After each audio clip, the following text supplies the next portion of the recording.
எங்கே செல்லும் இந்த பாதை யாரோ யாரோ அறிவாரோ. இப்படித்தாங்க இருக்கு நம்ம நாடு. நம்ம நாடு எங்கே செல்ல போகிறது இந்த பாதைகள் அப்படித்தான் இருக்கிறது. இன்னைக்கு அஜித்குமார் உடல்கூறு ஆய்வுல பயங்கரமான திருப்பங்கள் கிடைக்கிறது. பயங்கரமான திடுக்கிடும் தகவல்கள் வந்து கொண்டிருக்கிறது. பயங்கரமான அவர் உடலில் இருக்கும் காயங்கள் அத்தனையும் வெறிகுண்ட காயங்களாக இருக்கிறது. வெறி பிடித்த மனிதர்கள் எப்படி வேட்டையாடுவார்களோ அப்படிப்பட்ட வேட்டையை அஜித்குமார் மேல நடத்திருக்கிறாங்க நம்மளுடைய காவல்துறை அதிகாரிகள்.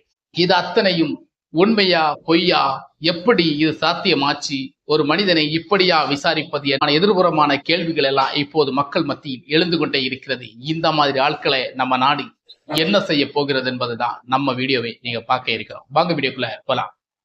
சட்டம் ஒழுங்கு சரியில்லாமல் இந்தியனுக்கு சாவை கிடையாது. இந்த இந்தியாவின் வரலாறு. அனைவருக்கும் வணக்கம். அஜித்குமாரின் உடல்கூறு ஆய்வில் திடுக்கிடும் தகவலாக நமக்கு பார்த்து கொண்டிருக்கிறோம். அவர் உடலுக்குள் 51 காயங்கள். எப்படி கடிப்பட்டி கடித்ததா இல்லது வெறி பிடித்த பட்டிகள் கடித்ததா?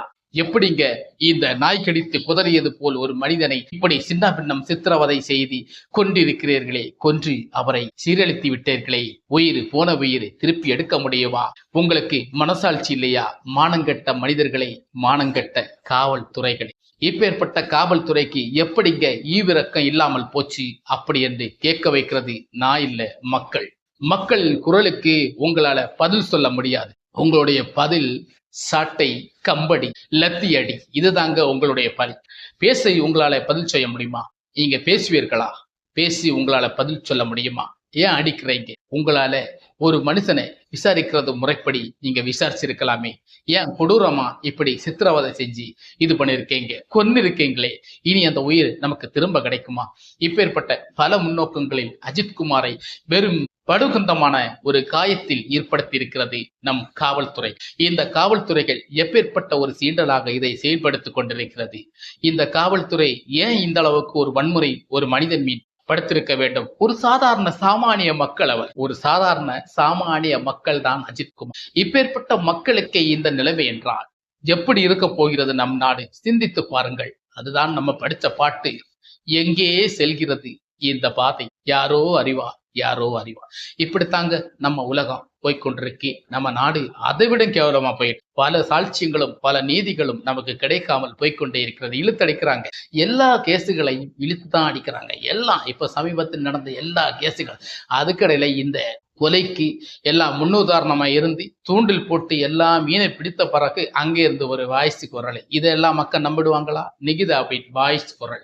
ஆறுதலாக நான் அழுது கொண்டிருக்கிறேன், அஜித்குமாருக்கு இப்படி ஆகிவிட்டது, என்னால் அழுகையை நிறுத்த முடியவில்லை என்று அவருடைய வாய்ஸ் குரலை கேட்டவுடனே மக்கள் நம்புறதுக்கு மக்கள் ஒன்றும் முட்டாள் இல்லைங்க. உங்களுடைய நடிப்பு நாடகம் எல்லாமே இங்க எல்லா மக்களுக்கு தெரியுது. ஆனா தெரிஞ்சா என்ன, தெரியாட்டா என்ன? நாங்க இப்படித்தான் பண்ணிட்டு போவோம். இது நீங்க முடிஞ்சா என்ன வேணுமான்னு செஞ்சு பாருங்கன்னு தான் இப்ப நம்ம ஆட்சிகள் இருந்துட்டு. என்னங்க நம்ம நாட்டுல இருந்து புடுங்குறோம்? என்னங்க நம்ம நாட்டுல இருந்து என்னத்தை பண்ணி என்னத்தை சாதிக்க போறோம்? நாட்டில் நடக்கிற அநியாயங்களை அக்கரங்களை தட்டி கேட்க யாராலையும் முடியல. இது எப்படி இந்த நாடு இருக்க போறது? எப்படி நாடு உரைக்க போகிறது? இந்த அஜித்குமாருக்கு நடந்த கொடுமையை பார்க்கும் போது சாமானிய மக்களுக்கு எல்லாருக்குமே நிச்சயமாக பயம். ஏன்னா சின்ன கேஸ்லயே பிடிச்சு கொண்டு போய் வேட்டையாடுவான, நத்திய போட்டு குத்துருவான, வத்திய போட்டு வாயில குத்துறான், நெஞ்சில குத்துறான், அது ஆண் உறுப்புகள்ல குத்துறான். இப்படி சிதைக்கப்பட்ட எல்லா இடங்களை நீங்க குத்துனா 51 காயங்களோட இருக்கின்ற அஜித்குமார் எப்படிங்க பிழைப்பார்? அந்த டாக்டரே வாக்குமூலம் கொடுத்திருக்கிறார். அதாவது உடல்கூறு ஆய்வு செய்த போஸ்ட்மார்டம் ரிப்போர்ட் செய்த டாக்டரே பேட்டி கொடுத்திருக்கிறாரு. ஹாஸ்பிட்டல்ல வந்த போதே அவர் உயிரை இழந்துட்டாரு. அதுவும் ஆட்டோ டிரைவர் அவரை ஆட்டோல ஏத்தும் போதே அவருக்கு நினைவில்லாத போலதான் தூக்கி கொண்டு வச்சாங்க. அப்படி உடம்பு சரியில்லையானா அவராது கொஞ்சம் அலைச்சலாக இருப்பாரு. அப்படியெல்லாம் ஒன்றும் இல்லை. அப்படி ஒரு அலைச்சல் இல்லாம இறந்த ஒரு மனுஷனை கொண்டு ஹாஸ்பிட்டல்ல கொண்டு அட்மிட் பண்ணி உடல்கூறு ஆயிட்டு கொன்னு புதைச்சிட்டு அதுக்கப்புறம் நீங்க நாட்டுல நீதி நியாயத்தை தேடினா எப்படிங்க கிடைக்கும்? கிடைக்காது.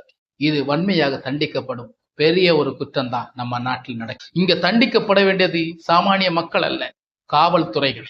காவல்துறைகளை நீங்கள் தண்டித்து வைத்தால் ஒவ்வொரு பாயிண்ட்டுக்கும் ஒவ்வொரு அடிக்கும் நீங்க ஒவ்வொரு முயற்சிக்கும் ஒவ்வொரு ஸ்டெப்பும் நீங்க எடுத்து வச்சால் மட்டும்தான் இங்கே நீதி கிடைக்கும், நியாயங்கள் கிடைக்கும். அத்தனை பேரை நீங்க டான்ஸ் பண்ணாதீங்க. ஆயுள் தண்டனை கொடுங்க, ஜெயில போட்டு ஆயுள் தண்டனை கொடுங்க. ஆயுள் தண்டனை கொடுத்தா மட்டும்தான் இங்க நீதி கிடைக்கும். அவங்களும் திருந்துவாங்க. ஒவ்வொருத்தருக்கும் இப்படி காவல்துறை இப்படி செய்தால், வலுக்கட்டாயமாக எஃப்ஐஆர் ஃபைல் பண்ணாம சராமரியாக நீங்கள் விசாரித்தால், இடம் மாறி விசாரித்தாலோ இல்ல காவல்துறையை விட்டு வேற எங்கு நீங்க விசாரணை செய்தாலோ அவங்களுக்கு கடுமையான ஒரு தண்டனை நீங்க கொடுக்கணும் சார். கடுமையான தண்டனை நம்ம நாட்டுல விதைக்கணும்.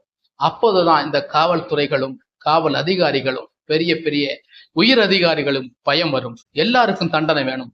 ஏன் நம்ம நாட்டுல தலைமை அஞ்சலி ஒண்ணு என்னத்திற்கு?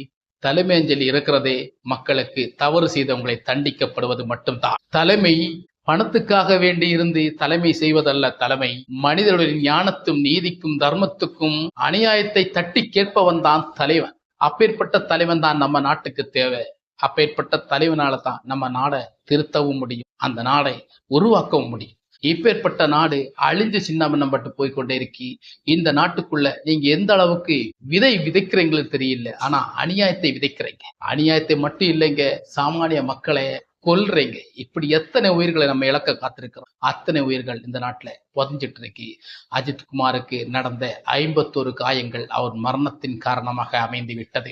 இது உடல்கூறு ஆய்வின் மூலமாக ஒரு நிதர்சனமான உண்மை சரித்திரமாக இங்கு படைக்கப்பட்டிருக்கிறது. அஜித்குமார் என்ற ஒரு நீதி, நியாயம், தர்மமும் கிடைக்க வேண்டும். அதற்காக மக்கள், சாமானிய மக்கள் போராடுவார்கள், போராடி கொண்டே இருப்பார்கள்.